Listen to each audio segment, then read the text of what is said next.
What up, everybody? Can you hear me? Can you hear me? Hello, hello. Not sure about this microphone. Let's see. Let me stop this.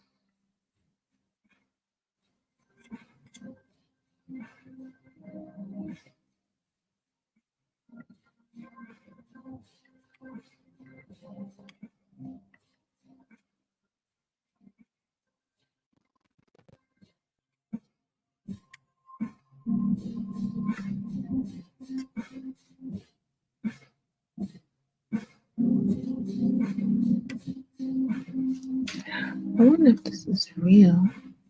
Hello, everybody. Hello. What's up? Today I wanted to talk about Marcellus Williams. I just been following this case just recently, past couple of days, and it's just been, really, sad to see.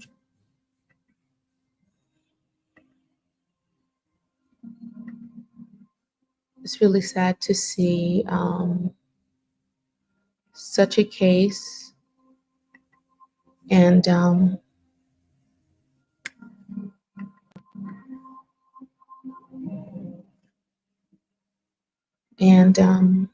so I just wanted to bring some light on it.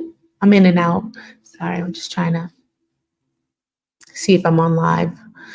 And I have a special guest with me, Carl Schaff. He's really knowledgeable about, law enforcement and such. And I just think it's very interesting that this case has been going on for some time, but just seeing how the emphasis was really placed on his case now, because he was executed today, but evidence showed that he was an innocent man, but yet they decided to carry out the case and execute Mr. Williams. So it's very sad, just everything around that. So he has been convicted of the murder of 1998 of Leisha Gale, a former newspaper reporter who was found brutally stabbed in her suburban St. Louis home. So, yeah, I don't think they were trying to let him get off with that, but I am hoping my guest shows up. I think. Hope you guys are doing good tonight, and it's just really concerning, like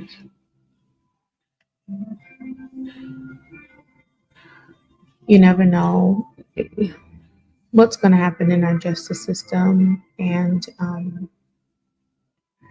you would think, with all the technology that we do have and the proof of, proven reasonable doubt, and DNA and evidence and all that stuff, to exonerate somebody to the point where it doesn't, it's very scary. It's very scary. And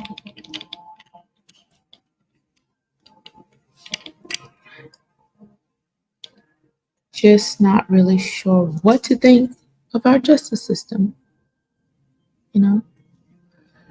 So Just waiting for my guests to show up. Hopefully, he will soon. Hopefully, he will soon.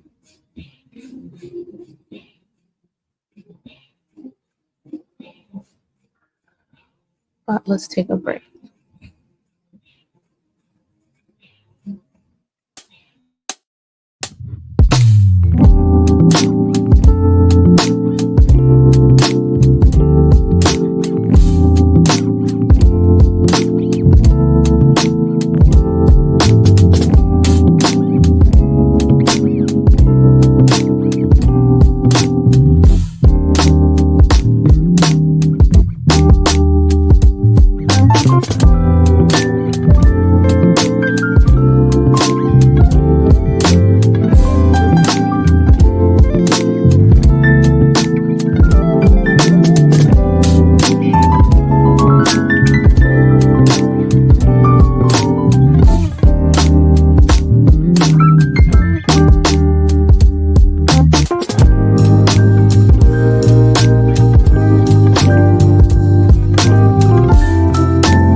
Hi, everybody. I am back, and my guest is here. Thank you, Jesus.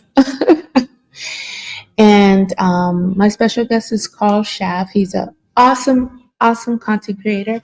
He is a very intelligent Black man who I esteem highly, and he is very knowledgeable of law enforcement and has been educated in law. So I thought it would be very important to have somebody that actually knows something to talk about these types of issues dealing with our legal system. And so I would like to bring to the stage Mr. Carl Schaff, which is our special guest. Hi.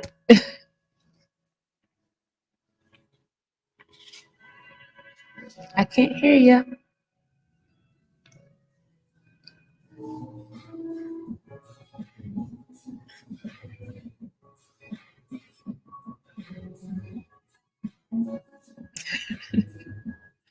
It's okay.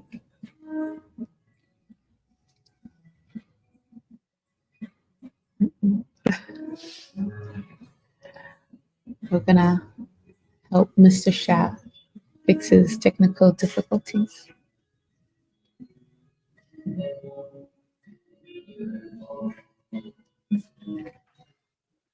I'm here. All right. There we So, go. Okay. Introduce yourself. yes. Well, just call Chef. I love the intro. Thank you. I appreciate it. You're welcome. You're welcome. So, Yes. as we discussed, and I had seen that you did a live today discussing this case of Mr. Williams, as we see on the screen, and Yes.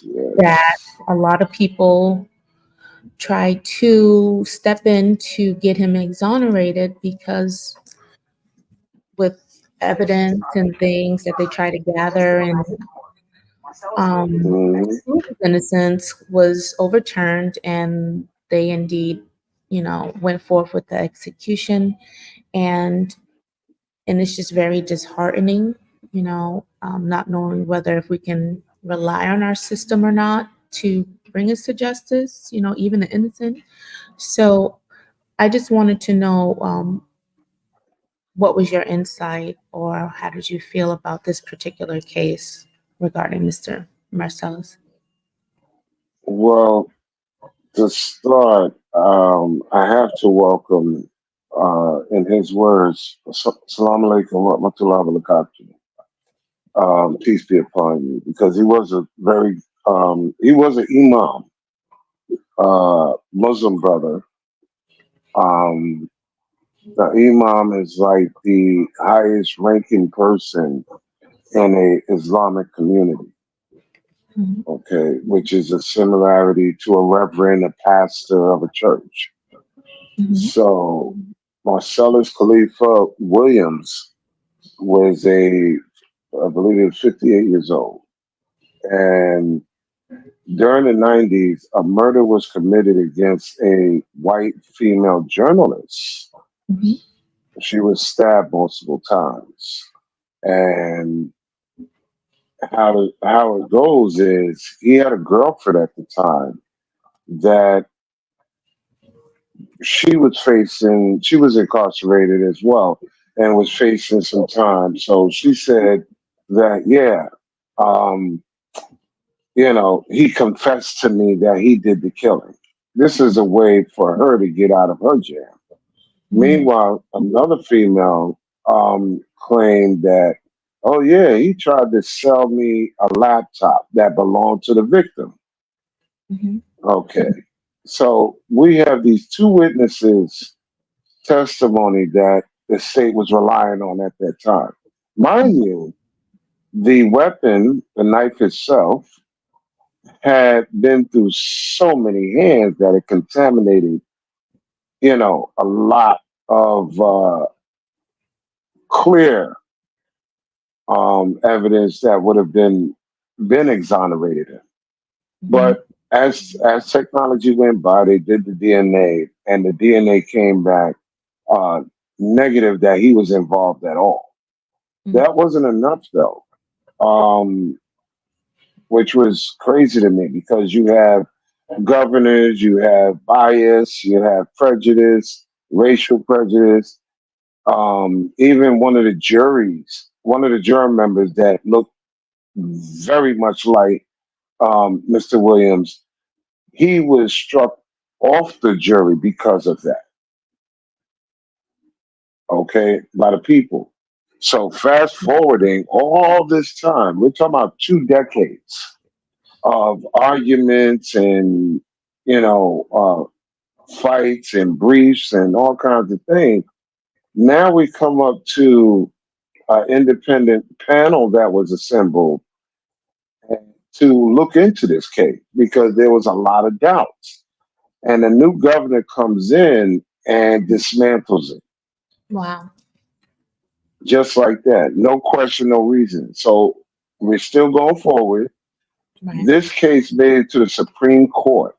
Three females, including Sotomayor, are the Mhm. ones that they had a doubt, but they went along with the good old boys. And Mm. unanimously, with no dissent decision, even at the last hours of an emergency um, uh, session with the Supreme Court to see if they can get a stay at least. No, unanimously with no explanation why they affirmed it. Go ahead. And that was at 5 p.m. By 6:10, he was deceased. 6 o'clock, they administered the actual um, lethal injection. 5 minutes before that, the attorney general contacts the prison and says, um, there is no pending legal, so go forward. And that's what they did. So, in retrospect, they could have done more to prevent this from happening. The Right. family was not at the execution. The victim of the family was not at the execution, not even an attorney representing them. Mhm. However, Mr. Williams' son was present to watch his father get executed. The two attorneys that represented Mr. Williams, they were present for the viewing of the execution. Mhm. Um, but yes, throughout the years since the DNA revealing, the family of the victim has, on numerous occasions, rally and protest to stand up for this man. They Mhm. was looking for the mercy of letting him do life in jail or stay of execution. They didn't want him to die. And it's Right. funny that the family is saying, don't execute that man. Right. Black people, all these letters, all these legal arguments, DNA, everything is pointing, don't execute this man. And for Right. the life of me, I can't understand why they just went ahead and did it anyway.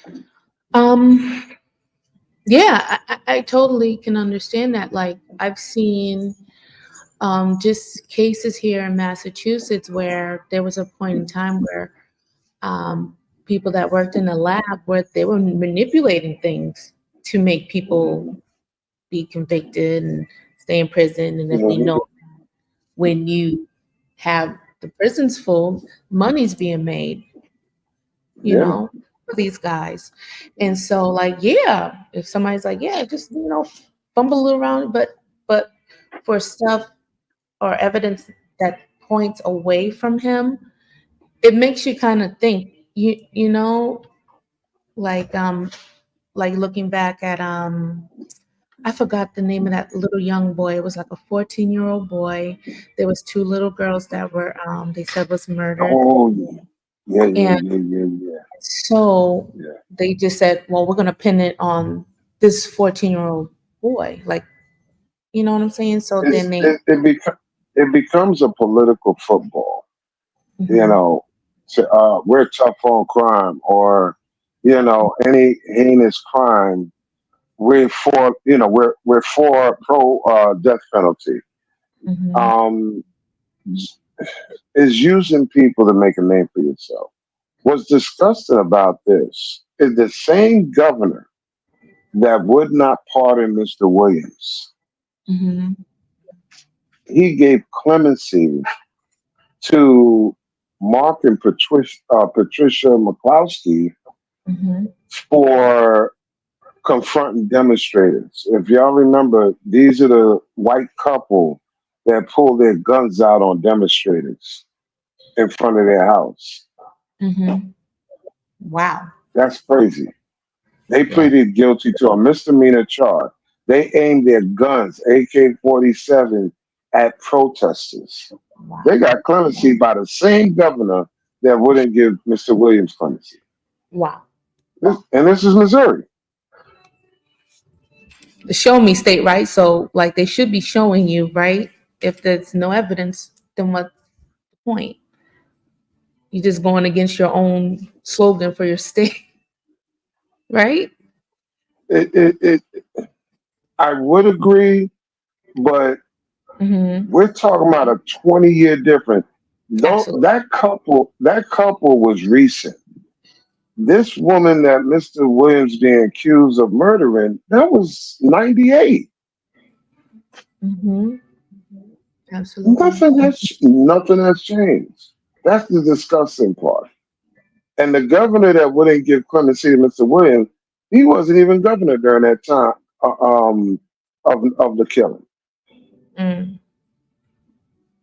So it's just That's heartbreaking because I can't. I don't know if you heard the last part of the live. I said it's heartbreaking, but I think I came up with a solution.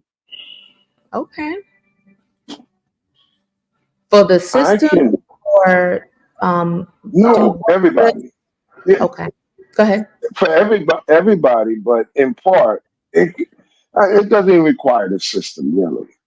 I'm Okay. gonna be honest because you, me, anybody can draft up a notarized declaration. If anything was to happen to me by death, Mhm. the person that caused the death, I am anti-death penalty. Please do not give him the death penalty. That's coming from me. So if I got shot and killed and the state decided to enact the death penalty against the guy that killed me, I my statement is on record. I don't want him to have the death penalty. So why you're giving him something when I'm speaking for myself? If I don't believe in an eye for an eye, why should you? So when would this be like signing up for it, like how the licenses they have organ donors, so like all the way then, like how do you No, no, know, no, like no, no. You can draw your own declaration, how just like you draw up your own will, and you sign it and you file it with the court, or the same way like you file your will. You can make an affidavit and leave it in your safe. or with your important papers. And your family would have access to say, hey, I know, my husband or my father, he's deceased due to this guy shooting him. But we have his declaration right here. He doesn't want the death penalty. So don't pursue something that the victim himself would not endorse. Because remember, the state is trying to utilize their speaking for the deceased. Mm. Are you really speaking for that woman? Because suppose that woman was anti-death penalty. Why are you killing Mr. Williams then? If she is anti-death penalty. I don't know. I mean, the only thing that would get, I mean, I thought we got rid of capital punishment in America for the most part. No. Why? I mean, I just don't Well, really hear a lot of cases. I mean, the last time I really that was something that was this big on this proportion was Tukey, the leader of the Crips or the Bloods or something like that back in the day, oh, and he was okay. seeking amnesty, but Arnold Schwarzenegger was the governor at that time, and so they Mhm, didn't grant him amnesty, even though he had like turned around. He's like mentoring children and instructing them not to go the way of crime and the street life, stuff like that.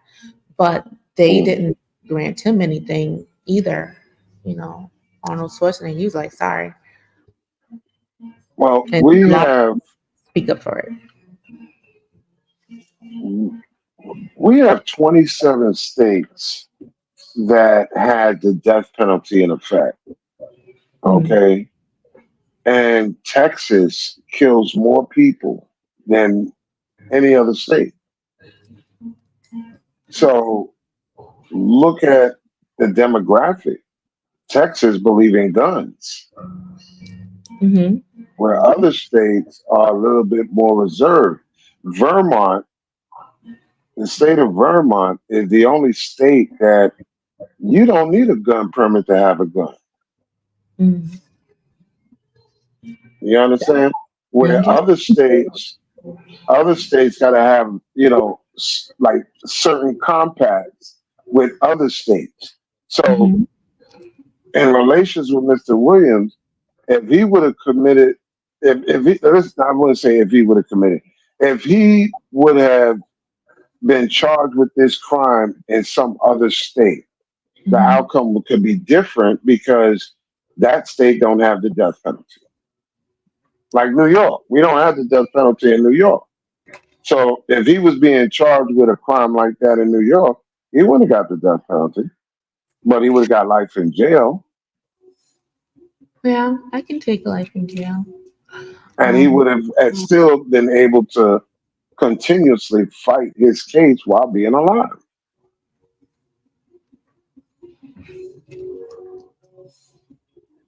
that But to makes kill sense. the man, to kill the man 2 decades later, that's insanity. Yeah, 20 years is like a long enough time. Like that's you might as well just have him there for life if at that point, because to wait all that time just to meet your fate, like that's horrible. Like They yeah. they didn't they didn't even give cop killers that kind of. You understand? Mhm. I can take it back to uh, the one of the guys that was close to Bumpy Johnson.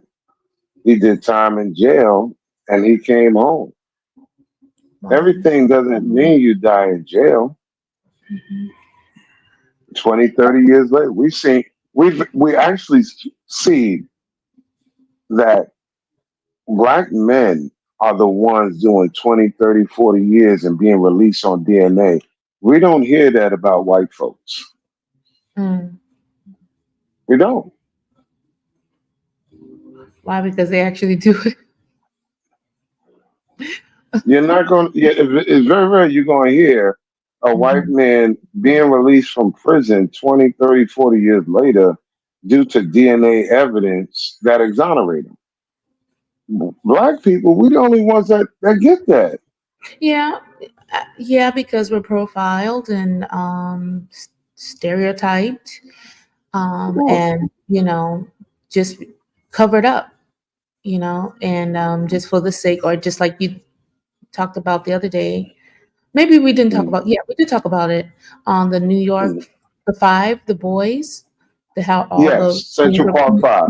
Central Park Yep. Five. Sorry, and how all that was just pinned on these young men just because wrong Mhm. place, wrong time. Somebody has to account for this, and really bad. and, and, and it's funny that a person that is running for presidency was around during that time in New York. He felt that they was convicted, they was guilty, and here we are decades later, and he still think that way. It's crazy. They had the deck stacked against them the moment the handcuffs went on. Nobody thought they was innocent. It was big news, like Rodney King and Ferguson. It was big news throughout the Right. world, and I'm glad they got exonerated. I'm glad that each one of them guys took something from that experience and turned into a positive. I'm very good friends with even Corey Wise. That Mhm. was one of the short of us. I became good friends with him through someone else, and I learned a hell of a lot. That, like you said, wrong place, wrong time is Mhm. one aspect, but not having the right attorney, the right backing. That's what messes up everything. You don't have the right attorney and the right Mhm. backing. It's not their Come fault. I on. mean, if okay, from what I just garnered from when I watched the video, I mean the movie that they made, Ever Mm, Duve. I'm probably not pronouncing that right, Miss Duve. Um, mm, um, just how cornering the boys and triangulating them and making them like, hey, your boy just gave you up. So now they say okay, or they make up mm. a story and admit to something without Yeah. their mom or parents around or not letting them Yep. get contact. That's not right. Absolutely. And you wonder That like, was a different policing back then. right, but it does no, it really doesn't. I mean, like we said, even the 14-year-old Mm, all those years ago, back then, mm, it didn't matter. Just because of your skin, what we're gonna mm. pin it on you. It just doesn't matter. It just makes sense to let somebody else go. We'll just get the closest, oh, it was a black man, or it was a black man in the description, as we hear so many Well, times. the way the police and detectives moved when the Central Park Five got arrested, if Mhm. those cops was to try that today, they would be arrested because the policies, the correct, a lot of things change. You can't do what them cops did today, Mhm. and I think that's very valuable at this point because those cops back then, just like today, yeah, they can lie and trick you, but Mhm. you can't rubber hose a suspect in the room. You understand? You can't force confessions out of them.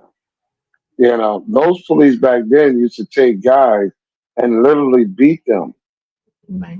you know, and do all kinds of physical force to get these guys to confess to crimes they never committed.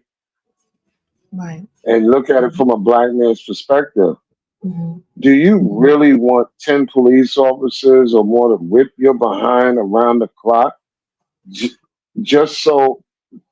just so you can hold on to the little dignity of not confessing to something you didn't do? Or will you just give in and say, okay, I did it, bro. Go ahead. Just stop beating me. That Yeah, was 50s, 60s, 70s, 80s, 90s when it came to black men. But absolutely. as time evolved, now they got cameras everywhere. We're not doing that no more.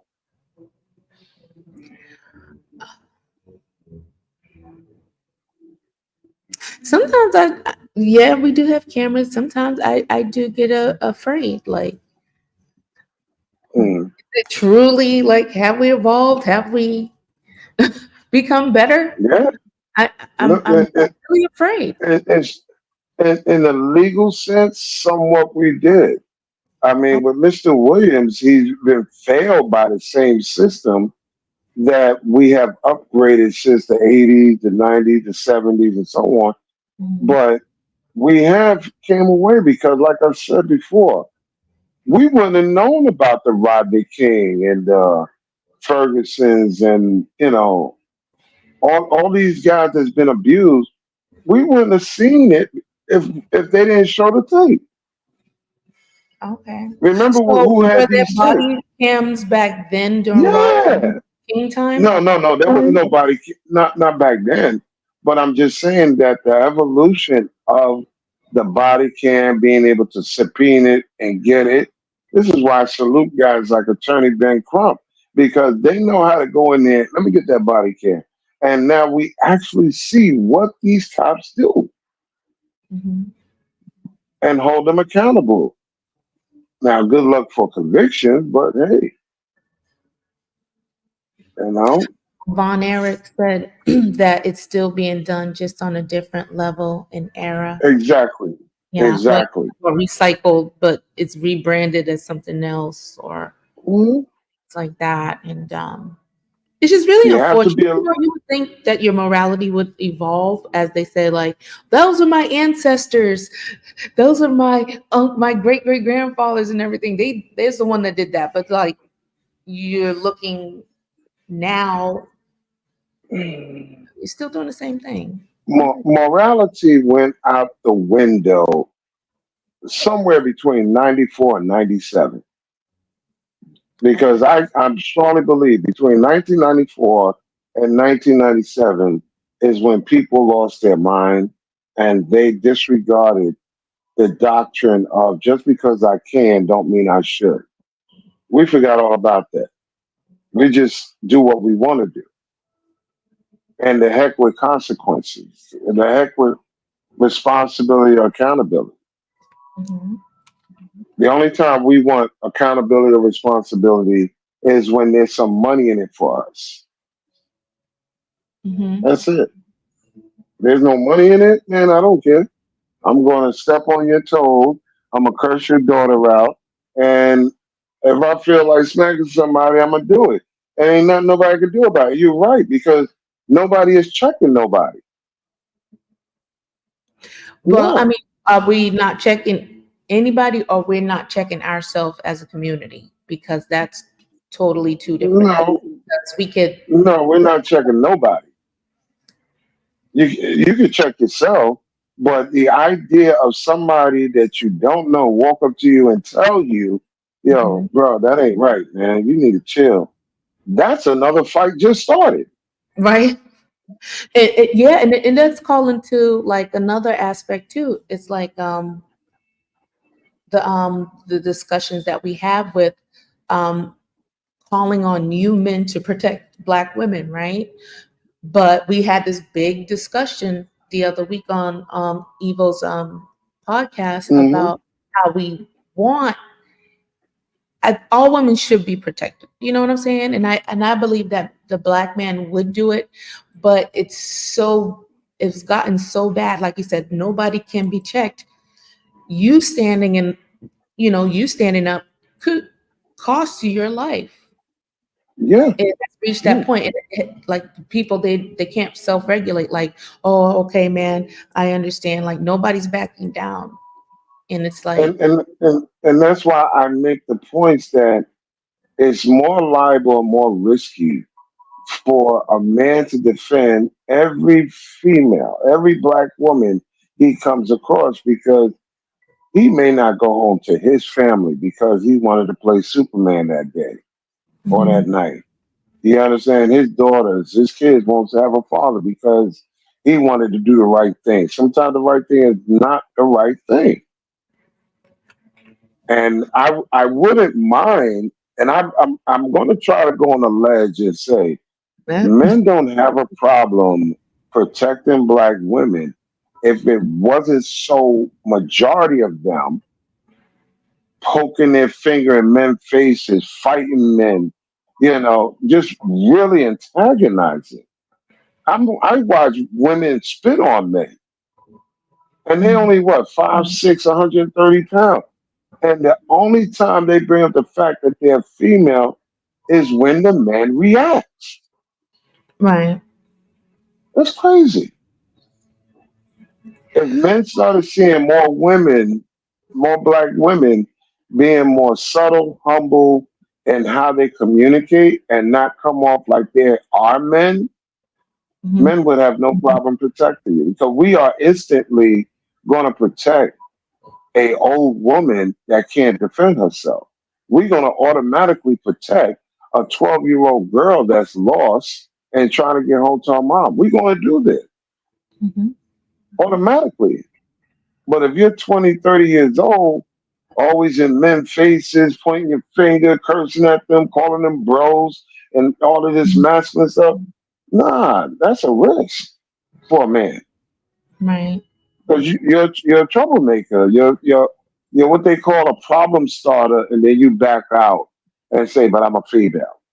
You Right. started, and then you back and say, "Oh, I'm a female." Don't work like that. They've been like, and like, not to stay away from the case, but it Mm, has been, uh, because of social media, you do get to see this more often.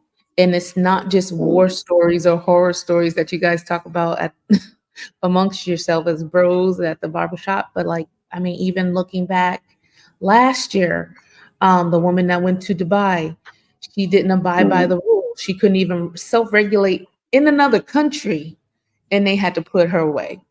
You know what I'm saying? But then mm, all the way back to America to try to get all the black people, this is wrong, this is wrong. But like, you have no sense of self, no awareness to know that, hey, let me look up the laws or things like that, or let me just be, like you said, just be a female, like, that's soft, like, mm, "Can you help me, or can you point me in the right direction, or oh, thank you, have a good day, smile."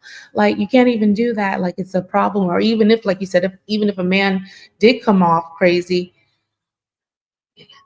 can you swallow your pride in that moment and be like, I got to make it home, or can I get help, somebody else help me, type thing, mm, de-escalating. And then, you have the females, the lady that faked her own kidnapping on the side of the highway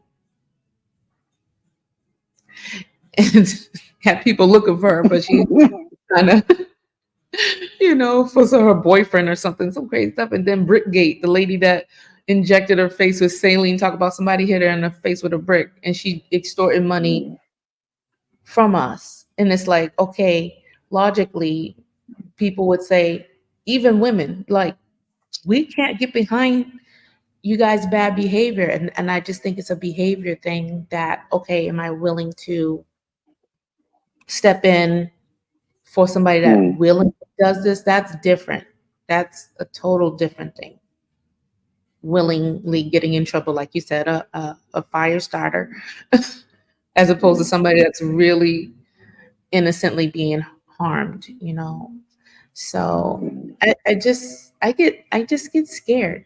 And so, like, now we create this thing, which I like what Kevin Samuel said. He said that ethnic image is okay. So if you think about Indian people, you have certain generalizations that you have about them. When you think about Asians, you have certain generalizations that you think about. So when you think about Black people already have the mm, generalization.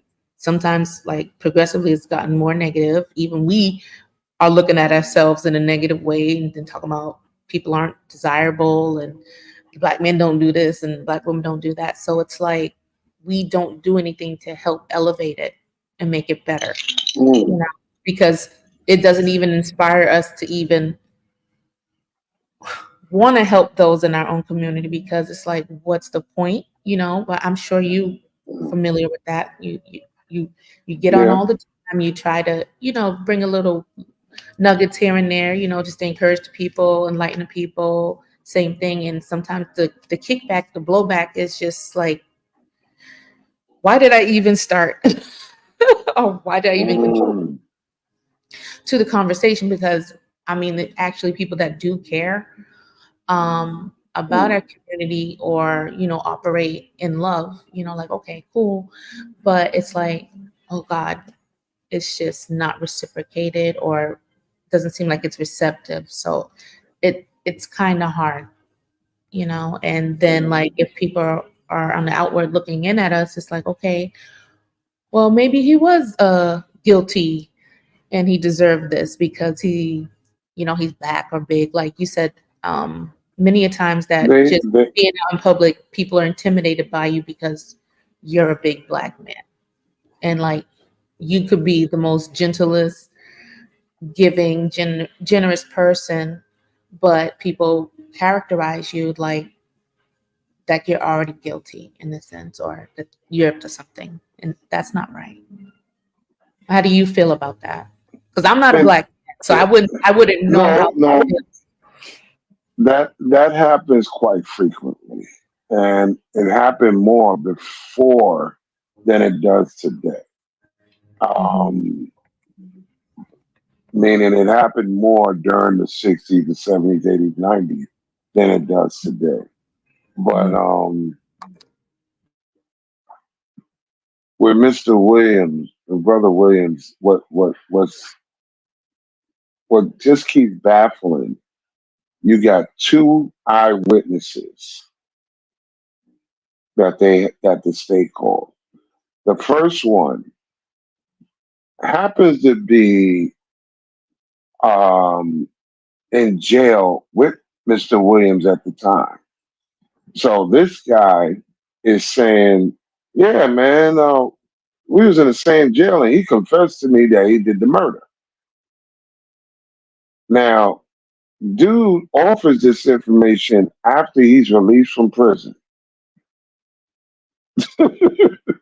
not while he was in prison. When he's released from prison, he offers, "Yeah, by the way, this dude, he confessed to me that he did this crime."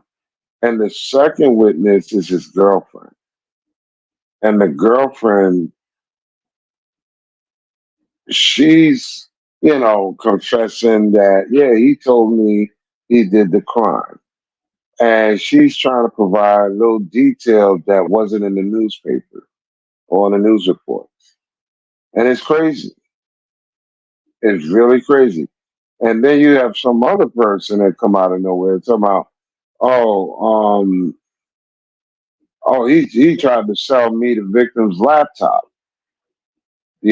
So since he was already in jail for an unrelated robbery charge or robbery sentence, he was convicted of robbing a donut shop and got 20 years for that at the time when they had him on trial and picking him up for this murder.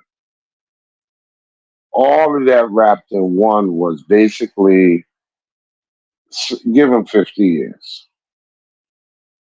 You understand? They were just piling time on him between the robbery, this this white woman, her husband, of course, a Jewish man. He was in radiology, while she was running around being a journalist of some sort for a newspaper out there, and all eyes was on this case. All eyes was on her. It's sad. I'm very disturbed on how all this DNA, all this, you know, two people testifying, the victim's family don't want nobody to be executed. It's just crazy, for a man to lose his life because people want to use the case as a political football, or because people are lazy, or people just don't want to humble themselves and say, hey, you know what, I did mess up. The evidence, the physical evidence, meaning the knife. Yes, there was too many people that touched that knife. There was too many people that didn't process evidence correctly or thoroughly. These are the mistakes that cost this man his life. But it's also evidence that he wasn't the guy that did the crime. And I don't know why they just went ahead and did it anyway. You know how they say, if you have one shadow of a doubt, you shouldn't persecute as if the person is guilty. That's where grace comes in. You can't hit a person hard if you got a doubt that, hey, they didn't do it or they wasn't there.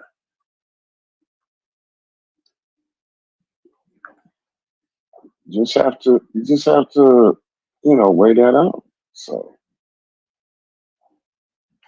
I just hope that, we learn from this.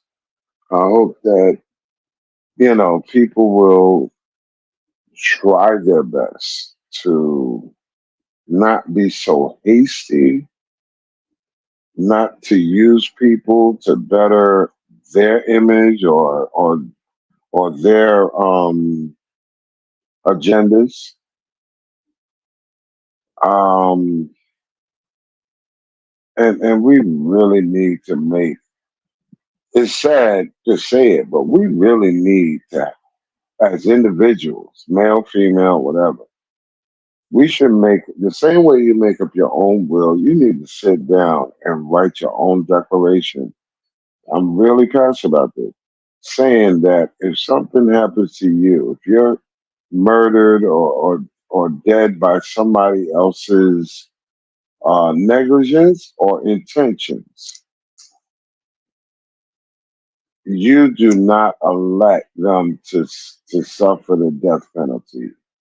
Any punishment will be suitable, but the death penalty. It's the same way like the driver's license. Do you want to donate your organs or you don't? The same type of declaration. This way, if by some unforeseen chance it happens, the state is not responsible for deciding. You're telling them what you would prefer. Because if I'm anti death penalty, how are you going to convict somebody and put them in the death penalty? If I'm saying I don't believe in a death penalty, come on. It's not always an eye for an eye. And we need to learn that. You know, we have to learn. It's not always eye for an eye. Sometimes people forgive or they apply grace. They have religious background. They have moral background. They have, different things that can make them say, you know what? Yeah, you killed my wife and that was my everything. But to take her life, that ain't going to bring her back. So, some people be like, hey, I'm good if you do 40 years. I'm good if you do life. But to sit here and say death penalty, that there's some people, don't get me wrong, there are some people that I'm not going to sit here and debate about who deserves it and who don't. There are people that need the death penalty. Hell, the same day they did the crime. But we really need to examine those that we pick out of a hat based on somebody else saying some broad, vague statement. And even if we take what a witness say, when that DNA says, uh-uh, this ain't you, that's that's it. Show is over. Don't keep going at the brother and keep no. Come on. That's like that's like a man paying child support after DNA came back and says he's not the father. But you're gonna make him pay child support anyway, even though DNA says he's not the father. That's crazy. So like I said, I hope you learn from this. And Assalamu alaikum to my brother, rest in peace. And we gotta do better, man. We gotta do better. All the black people could be in Congress, all the black people could be in the Senate. We can have a black president. That's not going to take. That's it's going to take way more than that. We can have an all-black Supreme Court justice. We need to do more than that. We need to all use common sense, logic, grace, and respect life just like it was your own. Because any one of us can be in that man's position. Any one of us. And that's the sad part. Any one of us could be sitting in our house right now, and they'll come knock on your door and say, "You did a murder at 5 p.m." And you'll be like, "But I was ordering Uber Eats. I was home. I didn't, what?" And next thing you know, you're spending 2 decades in prison trying to prove that it wasn't you. And they still execute you. It's crazy. So, salute to everybody, man. And I hope y'all learn and take something away from this.